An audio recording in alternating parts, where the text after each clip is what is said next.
Hello, and welcome to the conversation at airsafe.com, sponsored in part by Speedbreak Publishing, your source for online safety information. I'm your host, Dr. Todd Curtis, the director of the airsafe.com Foundation and the creator of airsafe.com, your reliable source of airline safety and security information since 1996. In this conversation, I'd like to talk about the fatal events of 2007. Before I go on, it's important to define a fatal event.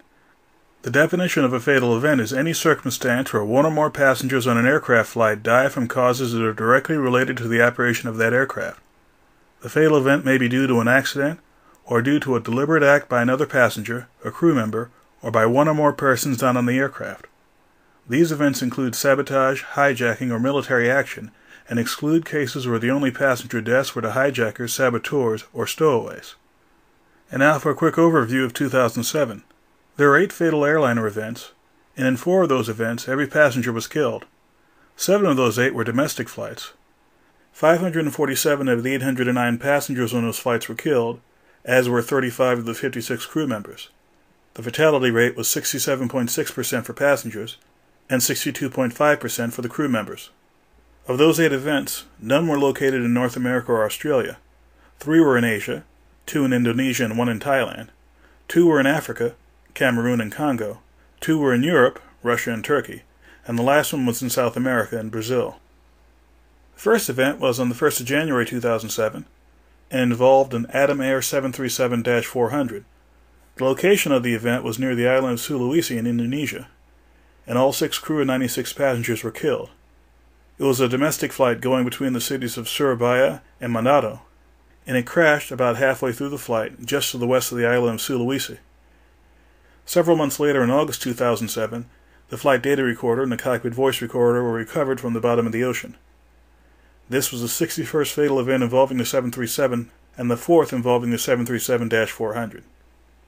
Coincidentally, the next event, on the 7th of March 2007, also involved the 737-400, this one from Garuda Airlines.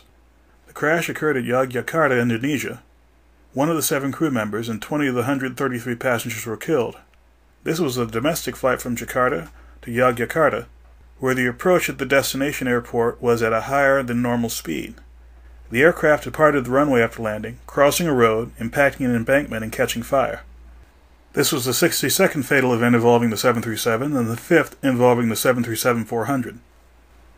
On the 17th of March 2007, a Uter Tupolev 134 crashed in Samara, Russia.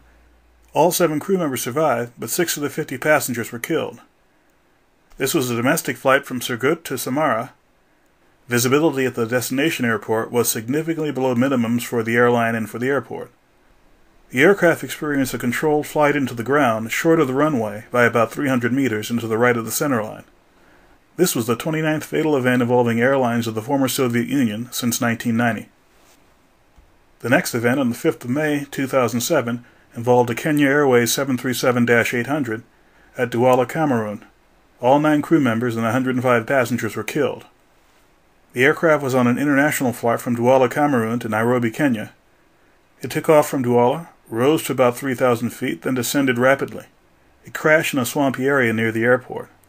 This was the 63rd fatal event involving the 737 and the 2nd involving the 737-800. We'll be back with the rest of the events for this year after this brief message. This annual review of fatal events is just one way that airline accidents and airline safety is measured by airsafe.com. If you're an aviation safety professional, or someone who's interested in the study of aviation safety and aviation accidents, one of the things you have to do is be able to systematically ask and answer questions involving aviation safety data. Fortunately, there's a book out there that can show you exactly how this can be done. The book Understanding Aviation Safety Data was written by me, Dr. Todd Curtis, and it's a detailed guide for asking and answering aviation safety and security questions. Based on years of research and the analysis of thousands of accidents and incidents, this book addresses the 12 basic types of aviation safety and security questions, with specific examples taken from sources such as online databases and from accident reports. The book is available from Speedbreak Publishing, and you can find out more details at orders.speedbreak.com. The 5th event of the year involved a TOG 737-200 crash in Angola. This was on the 28th of June 2007 at Mbanza, Congo. One of the 7 crew members and 4 of the 71 passengers were killed, as well as 1 other person on the ground. The aircraft was on a domestic flight from Luanda to Mbanza, Congo. The aircraft undershot the runway and had a right main gear collapse. The aircraft then struck cars and buildings near the runway. This was the 64th fatal event involving the 737, and the 47th involving the 737-200. This next crash, on the 17th of July 2007, was also the one that involved the most fatalities. This was the crash of a TAM A320 aircraft at Sao Paulo, Brazil. All 6 crew members and 181 passengers were killed, as were 12 others on the ground. The aircraft had been on a domestic flight from Porto Alegre to Sao Paulo. The aircraft landed but then departed the runway, going down an embankment, crossing a major highway and hitting a building where it caught fire.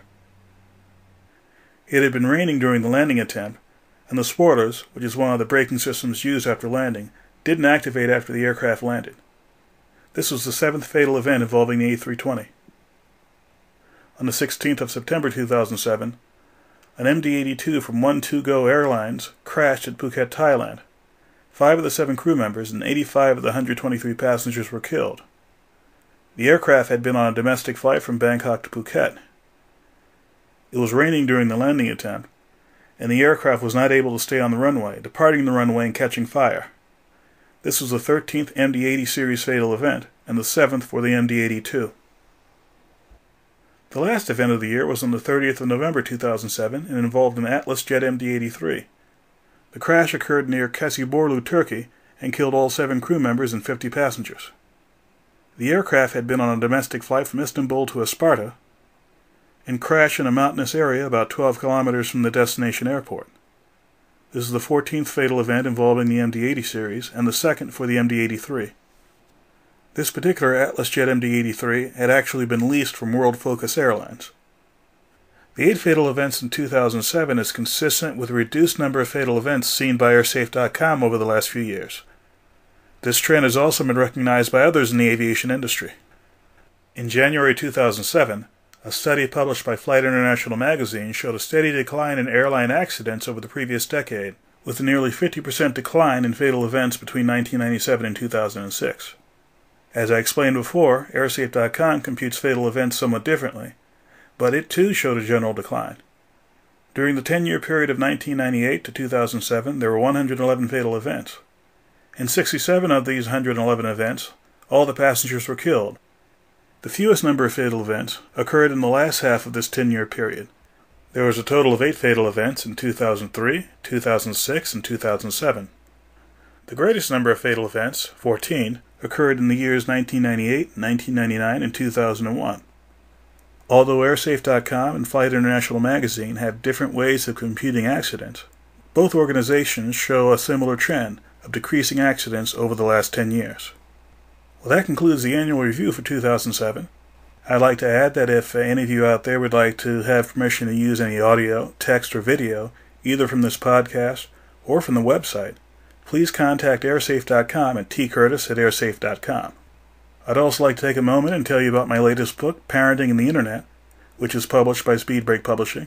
It's a practical how-to guide for the parents of online children, and has hundreds of free resources both for free software and for free online information. To find out more about the book, please visit the website at orders.speedbreak.com. Before we end the show, I'd like to remind all my listeners that this podcast is produced by the AirSafe.com Foundation. This nonprofit organization is responsible for this podcast and for a variety of other efforts to further the public's understanding of aviation safety and aviation security. For information about the Foundation or to make a tax-deductible donation, please visit the Foundation at airsafe.org.